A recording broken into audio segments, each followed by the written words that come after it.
Welcome to Feedback Friday. In these videos we look at someone swimming, we analyse their stroke and we look at what can they do to swim faster. In this episode we have a swimmer named Jerry who is training for swims that are around 2 kilometres, mostly Xterra races, which are the off-road triathlons. Now in his stroke, if we have a look from the side, which we'll skip to here, one of the things we like to look at first is what's creating drag and what can we do to minimise drag, because of all the things in swimming, that's probably the most important one to do, is to minimise drag first and foremost. So when we look from the side here, you can see that the body position, it's not too far from being horizontal, but if we want to get to this more horizontal position and bring the legs up and bring the hips up a little bit more, then we're going to have to make a change there. And it looks like there's a couple of things that are contributing to this slight drop through the lower half of his body.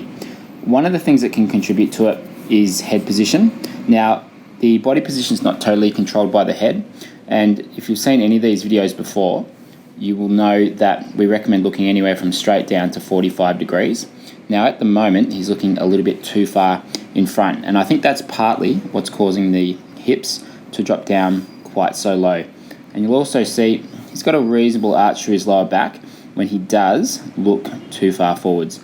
So it's not all the time, but in positions like that, yeah, it's a little bit too far forwards. So the first thing this swimmer could do is look slightly further down.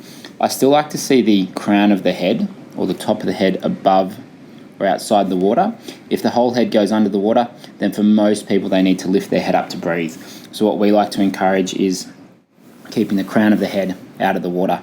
And the way it may feel when you change it is as though you are extending and lengthening through the back of the neck, like your spine and neck is really being extended in that position there. So that could be the first thing. The second thing we'd probably look at here is what's happening out in front of the stroke. So if we fast forward here, if we have a look at the entry, one of the things we want to see is the fingertips going first as it enters. Now you can see that that's looking quite good. The fingertips are going first. Then as he extends forwards here, the hand has a tendency to stay up quite high. So you can see that the fingers are the highest part of the arm. And if we look at that in terms of drag, that will be increasing the drag that gets created on the bottom of the arm. The most efficient position to get to, once that hand has entered and has finished reaching forwards, is to get down to a position that's a little bit more like this, where we've got the fingers below the wrist, wrist below the elbow. That's where we want to get to. Reason for that, that's where you will create the least amount of drag, and that's where you can then just get straight into the catch position after that. So if the hand enters and stays up too high for too long, we call that putting the brakes on, which is where all that drag gets created underneath the arm there. Now that's one of the things that we find can really need to be exaggerated to be changed. So for him to get to the right depth, which think of it as fingertips at underarm depth, to get somewhere down there, he may have to feel like his hand is somewhere down here. And that seems like a big difference, but the thing with anything out in front of the head, it has to be exaggerated. So that would probably be the second thing that we may look to adjust. Now we'd also look at alignment, which is where is the hand entering and extending forwards to. You can see this is actually looking quite good. So the hand enters in line with the shoulder and reaches forwards. And we call that swimming on train tracks, where the hand should enter and extend roughly in line with the ear or the shoulder. So that's looking really good from this position here. So there's no need to change that. The second thing that the third thing we'll see through here is that the kick appears to be just a little bit too big. So in terms of how wide, how big the kick is, particularly in that position there when he's getting a breath, you'll notice that the knee has quite a bit of bend to it. And if we measure that as an angle, it's around 119 degrees. The most you'll see top swimmers bending their knees to is 130 degrees. If it goes further than that, or under that, so 119 as you can see here, the increase in propulsion that you get from that downwards kick, from the extra knee bend, sort of counteracted by the increase in drag that you get from so much bend in the knee. So what he may need to do thirdly is just reduce the size of the kick a little bit. Keep the kick a little bit narrower, a little bit smaller there to help reduce the drag as well. So there are three things that he could focus on almost together. He could pretty much focus on all of those things together, just using a couple of drills like the side kick drill or 616 drill could be really useful for just practicing those couple of things. Now, if we have a look at propulsion, that's typically we have a look at what are the arms doing through the catch and through the pull, and how are you connecting that with your rotation. What you'll notice here with this left arm, okay, it's starting in a good position here. We've got the fingers below the wrist below the elbow, great position through there. Now, as he goes through the catch, you'll see that the hand and forearm tends to press almost straight down there. And if we look at the end of the catch, which is there, you'll see that it's a slightly dropped elbow position. So the way we define that is if we draw a line from the shoulder to the hand, that elbow is sitting below that line, and so we'd consider that dropping the elbow. So what we want to look to do here is just work on a better catch position, or a high elbow catch position. Now, if you have seen these videos, you'll know that you don't need to get anywhere extreme. So for this swimmer to be really effective with it, it doesn't need to get anywhere like that. For most adults, it's not sustainable or comfortable. But if we can get somewhere just a little bit better than where he currently is, even if it looked a little bit like that, that is going to be a lot more effective, because the hand and forearm will then be able to press back. Now, that's something that can take time, and it really just needs to be focused on. And the best way that we've found to improve that is breaking down that skill in the most simple possible version. And what that often looks like is drills like the YMCA drill progression that we've got inside our video membership, where you can find a link to below.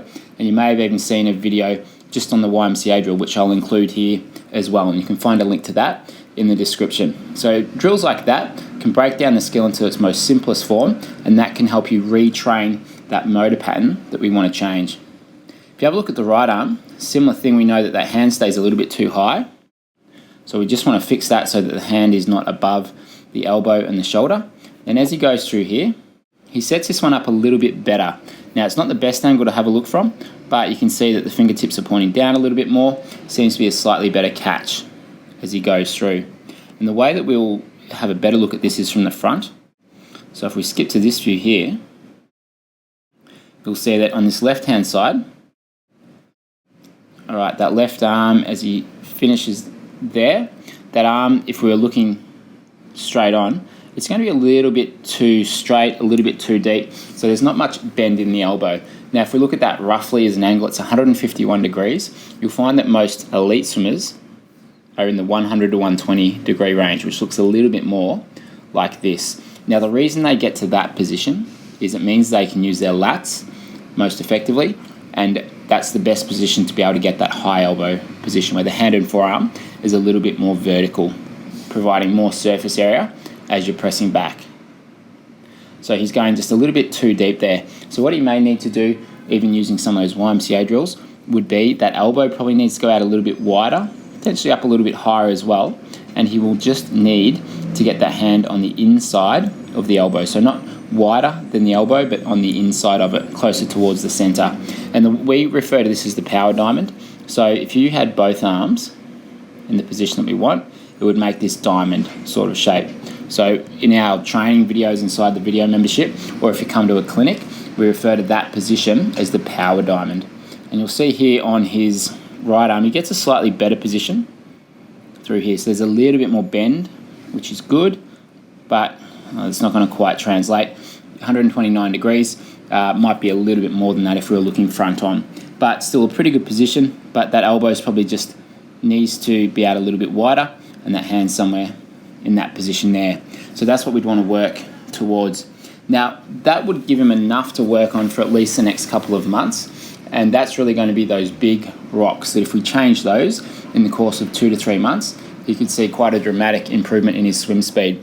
Now, none of this comes without doing the work.